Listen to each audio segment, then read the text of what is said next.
तो चलिए दोस्तों, आज की इस वीडियो में बात कर लेते हैं पवन सिंह और खेसारी लाल यादव के नए गाने के बारे में, जो कि अपकमिंग गाना है, आने वाला गाना है। इसी गाने के बारे में बात करने वाले हैं, तो वीडियो को लास्ट तक देखते रहें। और जो लोग मेरे चैनल को अभी तक सब्सक्राइब नहीं किए हैं वो लोग कर लें, क्योंकि हमारे चैनल पर भोजपुरी का हर खबर सबसे पहले आता है। तो दोस्तों, आप सभी को पता ही होगा, पियर फराक वाली गाना आया था तो उस समय बहुत ज़्यादा धमाल मचाया था।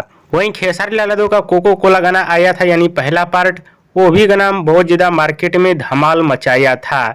यानी 22 में खेसारी लाल का, 23 में पवन सिंह का धमाल मचाया था। और आप सभी को बता दूं, इन दोनों गाने का पार्ट 2 बन के तैयार है। जी हाँ दोस्तों, इन दोनों गाने का पार्ट 2 बन के तैयार है आप सभी के बीच धमाल मचाने के लिए। यानी पियर फराक वाली 2 और कोको कोला 2, ये दोनों गाना बन के तैयार है आप सभी के बीच धमाल मचाने के लिए। हालांकि गाना कब रिलीज होगा, कन्फर्म रिलीज डेट नहीं बताया गया है, बट कोको कोला 2 गाना बहुत जल्द आने वाला है। वहीं पवन सिंह का भी गाना आने वाला है इसी अप्रैल महीने में, पियर फराक वाली 2। लेकिन डेट जैसे ही फाइनल होगा आप सभी को बता दूंगा। बाकी किसका गाना मार्केट में सबसे ज़्यादा धमाल मचाएगा और किसके गाने का इंतजार आप लोग कर रहे हैं, हमें नीचे कमेंट बॉक्स में आप लोग जरूर बताइएगा। हाँ तो दोस्तों, ये रहा पवन सिंह और खेसारी लाल यादव का अपडेट। कैसा लगा नीचे कमेंट बॉक्स में जरूर बताइएगा। वीडियो पसंद आया तो ज़्यादा लाइक करें, कमेंट करें, शेयर करें, सब्सक्राइब करें। धन्यवाद।